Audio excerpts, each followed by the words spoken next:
speak to the business model, especially of a private university? And you could probably contract in between the public and private just in regards of funding sources. Yeah. I know folks at Samford may think it's just tuition and parking tickets, but it's a little bit more. I needed to talk to you about some of those, by the way. I had to get a copy of my transcript, so I was like, I'm good. I paid all my fees. Okay. Yeah, no, you're right. The economic model of higher education is challenging. Just to differentiate between public institutions and private ones, the main difference is that public institutions can depend more directly on taxpayer funding, right? Mm-hmm. So in Alabama, for example, the state legislature, as they should, appropriate tax dollars to the support of our public institutions. Mm. And so when public institutions have to build a new science building, or they need to build another parking lot, or they need to do, not all, but a good degree of that is covered through public finance and public investment. A private institution does not have those sources. Yeah. Yeah. We have to, when we want to build a science building or we want to build a new parking lot, we have to turn to other sources. Right. Those are most likely philanthropic sources or debt. Yep. Or other, financial partners, mm-hmm. And more sophisticated, structured partnerships. Mm-hmm. We can talk more about that. But I would say this too. In every way, Samford is a public institution. Mm. We are public-facing. We serve the public interest.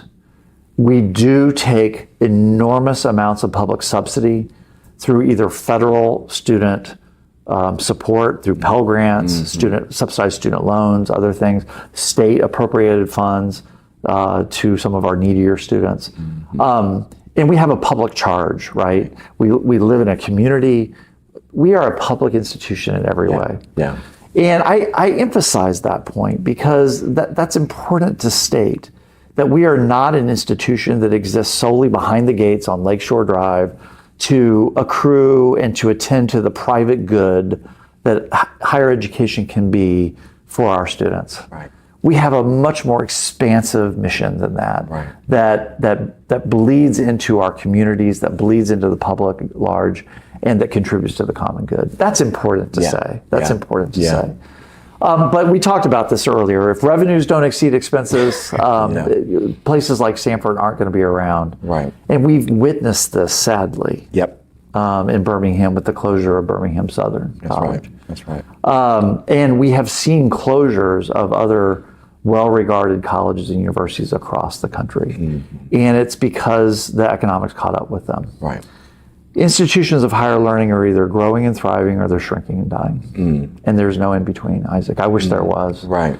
And I'm fortunate, we're fortunate at Samford to be growing and thriving right now. Right. But we've got to attend to the economics of higher ed. We have to make smart decisions. We have to manage our investments very, very carefully. And at the end of the day, if our revenues, whatever their source, whether they come through tuition and fees, parking tickets, or they come through the benefaction of others, whether they come from the private investment or through debt markets and other investors, those revenues have to be well managed. And then we also have to create a world-class learning environment here, but also do so in a way that's affordable and sustainable and provides the greatest opportunity to the broadest swath of students, regardless of economic status, as we possibly can.